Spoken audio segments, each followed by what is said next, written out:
Our first picture today, appropriately enough, that's David Flynn, and since he's the subject of another story in our report, we'll start with this picture. This picture was taken in the fall of 1979. You'll recognize David Flynn, class of 58, and Rosalind Carter. And the reason their two are together is because David Flynn was the Massachusetts campaign manager for the re-election of Jimmy Carter. So he was constantly in Washington, frequently in Boston, meeting with members of the Democratic Party, and accompanying the president's wife, Mrs. Carter, on her trips, various trips to Boston. This photograph was taken on a Saturday morning, just outside the Parker House, where she had had a luncheon with legislative leaders. As we all know, Jimmy Carter did not go on to win re-election, but David Flynn was a loyal Democrat and active in just about every presidential campaign throughout his adult life. Most of us will recognize the two people in this picture. This was taken in August of 1989. And over here we see newly elected President Adrian Tinsley. And on this side, Massachusetts Governor Michael Dukakis. The governor had invited Dr. Tinsley to come to the State House to meet with him.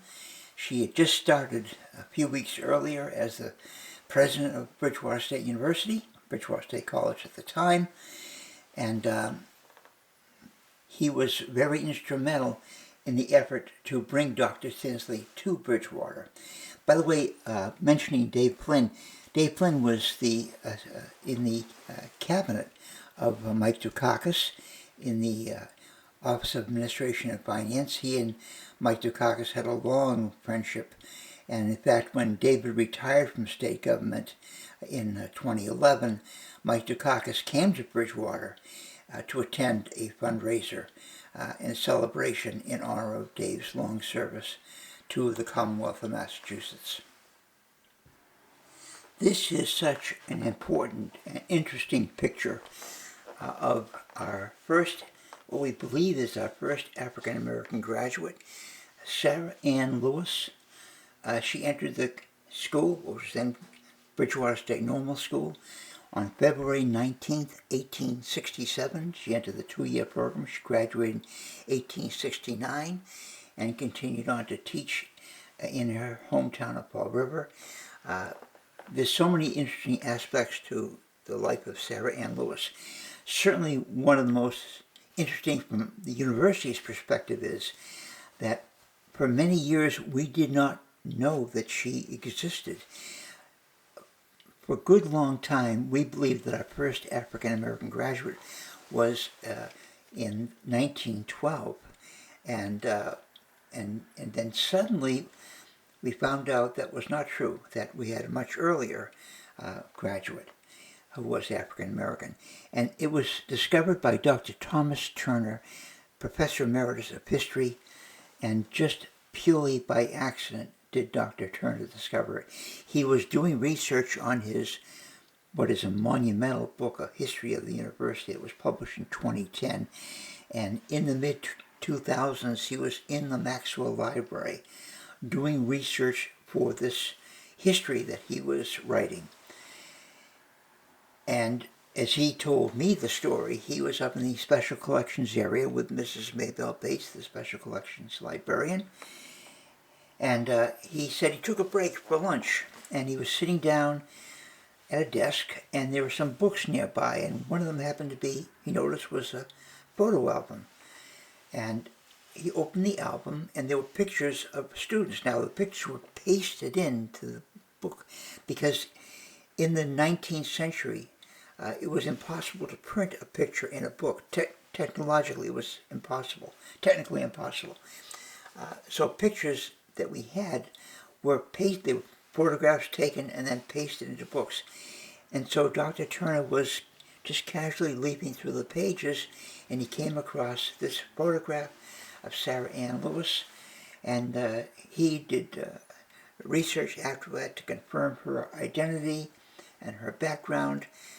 Research was also done by Dr. Philip Sylvia, who is a native of Fall River and has written often about the city of Fall River. So both of those two scholars have written extensively about Sarah Ann Lewis, who we believe is our first African American graduate. There may have been one earlier, we're not sure, or one or two, not sure, but that's the information we have as of the moment, and so that's how we have come to recognize her as the first African American to graduate from the university. Another of our esteemed early graduates is Shuji Izawa, and Shuji Izawa attended Bridgewater State Normal School from 1875 to 1878. Remarkable figure here in this country and also in his native Japan. After he returned to his native Japan, he was a leading educational figure, particularly in the field of music, and his statue still exists in Tokyo. Dr. Wing Kai-to of our Global Affairs staff has been to see his statue in Japan, and there are so many stories associated with the Shuji Izawa. One of the most important ones is that he worked with Alexander Graham Bell, the inventor of the telephone, who happened to be in Boston at the same time Mr. Izawa was in Bridgewater. And they made a connection, and at one point we know that from Mr. Izawa's memoirs that he went to Boston and visited with Alexander Graham Bell, and in fact he said to Mr. Bell, is it possible that your machine will hear Japanese, and if I speak Japanese you'll be able to hear it Japanese? And Mr. Bell assured him that any language would be heard over the telephone. And they did the experiment, and Mr. Izawa was indeed quite impressed. He is a legendary figure in Japan, and years after he graduated, back in 1915, toward the end of Alfred Gardner Boyden's tenure as the third president of Bridgewater, Mr. Izawa wrote a note explaining to Mr. Boyden how grateful he was for his Bridgewater education, and he signed his note, "This is from your son in the land of the rising sun." So Shuji Izawa is a stalwart figure in our history, and if you go up to the third floor of the Maxwell Library, you'll see a nice portrait of him that hangs there. And so he is another one of the figures from our earlier history that we honor and revere. This historic photograph was taken on December 2nd, 2014 at the Board of Higher Education meeting, during which Fred Clark, class of 83, was named the 12th president of Bridgewater State University. In the picture we see Mr. Libert Shoddy, who was chairman of the Board of Trustees at the time, and vice chairman of the Mass Board of Higher Education, Dr. Dana Mulfaria, who was president at the time, and that fall of 2014, President Clark, Dr. Charles Dedmon, then Dr. Desmond was the chairman of the Massachusetts Board of Higher Education, and right beside Mr. Desmond is Gene Durgan, who is the chairman of the board emeritus now at Bridgewater State University. This picture was taken in Boston at the offices of the Board of Higher Education, and it's particularly significant now because Dr.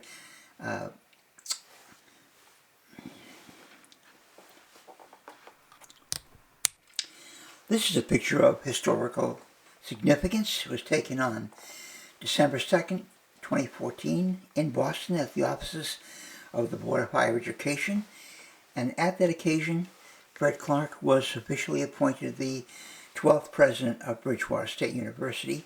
Over here we see Mr. Libert Shoddy, class of 81, and Lou was at the time the chairman of the Bridgewater State Board of Trustees, and he was also vice chairman of the Mass Board of Higher Education. Dr. Dana Mulfaria, the 11th president of Bridgewater, he would retire in 2015. Of course, President Clark. Mr. Charles Desmond, and Mr. Desmond was then chairman of the Massachusetts Board of Higher Education. And over here, our old friend Gene Durgan. Gene is now the Chair of the Board of Trustees Emeritus at Bridgewater State University after a very long term of service. This picture again was taken in Boston on the day that the president was appointed to his position, and it's significant because this September marks the beginning of his 10th year as the president of Bridgewater State University. So for that reason, I wanted to share this picture with you for its historical significance. We end this week's survey of old photographs with this picture right here. You may not recognize her, but the name will be familiar. This is Eliza Bond Woodward. And we know a lot about Eliza because she spent her life here. I'll give you a little bit of background on her biography. She was born in Haverhill, New Hampshire on January 8th, 1827. And she entered the State Normal School as a pupil on March 19th, 1856. According to the student newspaper, The Normal Offering, published in 1887, it said that she was a student distinguished by her scholarship, her genial manner, maturity of judgment, and nobility of character. Immediately upon her graduation, she was appointed assistant teacher in the school, a position which only two ladies had previously held. She began her duties in September of 1857, and again, according to the newspaper, continued them without interruption for 30 years. In July of 1887, she became ill and left the school to join her sister in Harrisburg, Pennsylvania, and from there she went on to her greater reward at the age of 67. So that is Eliza Bond Woodward, and we are always conscious of her name because Woodward Hall was, which was built in 1911, is our oldest dorm, and it was called New Dorm from 1911 until 1917. In 1917, what we now know as Woodward Hall was named for her. So in her honor, in her memory, the college named Woodward Hall for her. And the name, again, is one we hear all the time, and this is the person behind the name. Thank you for watching this week's installment. We'll be back again with more pictures next week.